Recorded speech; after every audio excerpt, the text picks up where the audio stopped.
Hi guys, ఈరోజు అయితే day 4 అనమాట.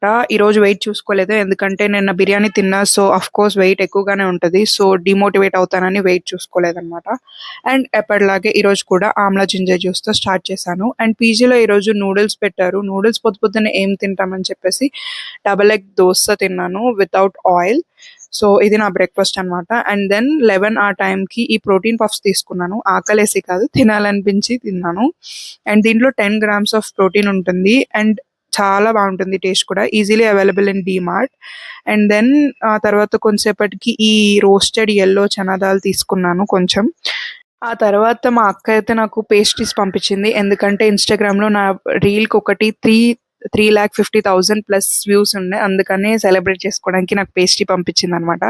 సో ఇదే లంచ్ కింద తినేసాను. టేస్ట్ అయితే చాలా బాగుంది. ఇది బేకింగో నుంచి ఆర్డర్ చేసింది. అండ్ దెన్ ఈవినింగ్ తినడానికి బయటకెళ్ళాను. వెళ్ళినప్పుడు ఈ కాంతార పర్ఫార్మెన్స్ అవుతుండే రోడ్ మీద. అండ్ ఇది చూసేసి మాల్‌కెళ్ళాను. మాల్‌లో ఈ క్యూట్ తాత భలే ఉన్నాడని వీడియో తీశాను. అండ్ దెన్ లూలు మాల్‌లో ఈ స్పైసీ పైనాపిల్ అండ్ ఈ చికెన్ సాలడ్ తీసుకున్నాను. బట్ చికెన్ సాలడ్ అంత బాలేదని తినలేదు. అండ్ దెన్ కొంచెం షెజ్వాన్ ఫ్రైడ్ రైస్ తీసుకున్నా. ఫ్రైడ్ రైస్‌లో అసలు ఆయిలే ఎయకుండా చేయమంటే వాడు దండిగా ఆయిల్ ఎసాడనమాట. ఇంకా ఏం చేయలేక కొంచెం క్వాంటిటీయే తీసుకున్నా. అంతే guys, that's it for today.